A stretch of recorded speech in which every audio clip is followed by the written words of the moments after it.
Nous sommes sur la zone commerciale d'Atlantis à Saint-Herblain. Alors il est 7 h du matin, un peu tôt peut-être pour aller au cinéma. En fait, on vient ici rencontrer Anthony Gongora, le jeune patron d'une société de nettoyage industriel créée il y a 3 ans. C'est parti.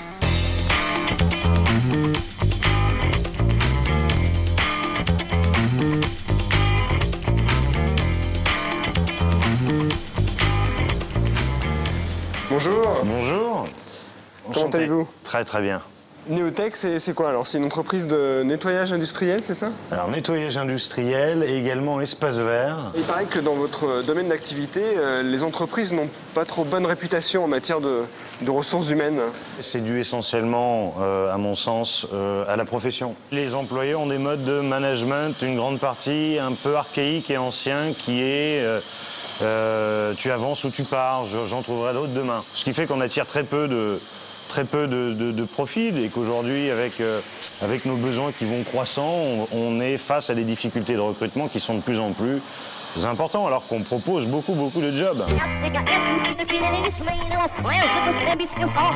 Il faut qu'on ait des professionnels et qu'on puisse recruter les meilleurs. Ça veut dire quoi? Les emmener vers du temps plein, leur proposer du temps plein, leur proposer des plans de formation annuels extrêmement forts et puissants sur les gestes et postures, sur les chimies, sur l'utilisation des matériels. Question salaire, ça suit ou pas? Les salaires oscillent entre 1 600 et 1 800 euros bruts par mois, ce qui est plutôt très bien en moyenne dans l'entreprise, ce qui est plutôt très bien par rapport aux pratiques de la profession, où en général on est plutôt au SMIC. Vous êtes un humaniste, un philanthrope? Non, absolument pas. Non. Le but d'une entreprise est de gagner un peu d'argent.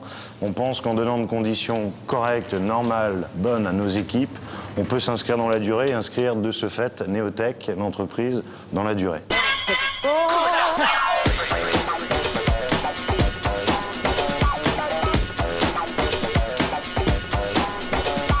Alors on arrive où là? On arrive à Neotech, lieu de notre siège social, lieu de création de l'entreprise. Mais c'est une maison? C'est une maison, effectivement, qu'on a rénovée et transformée en locaux d'entreprise. On a eu l'opportunité, une sorte d'ange gardien qui nous a loué cette maison à un tarif avantageux, qui nous a permis de lancer notre activité le 1er avril 2006. Vous avez vraiment tout transformé, hein.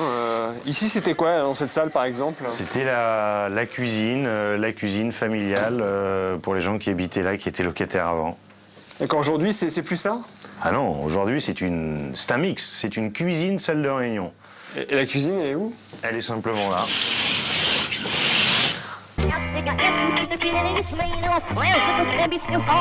Vous aviez ça dans le sang? Dans le sang, je ne sais pas si c'est dans le sang ou génétique, mais culturellement, oui, c'est inscrit.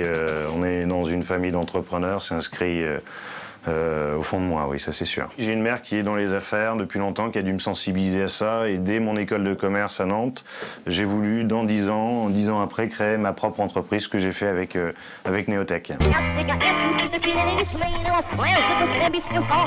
Pourquoi le nettoyage industriel?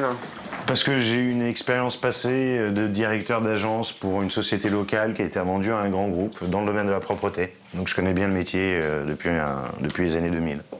Alors à l'époque, vous appliquiez des méthodes que vous dénoncez aujourd'hui? Absolument. Vous étiez un méchant et aujourd'hui vous êtes un gentil? Non, j'étais pas un méchant, dans le sens où j'avais 180 salariés et je n'ai jamais eu un seul prud'homme en 7 ans, donc ça dénote que les choses étaient quand même faites de façon correcte, mais les pratiques n'étaient pas les bonnes.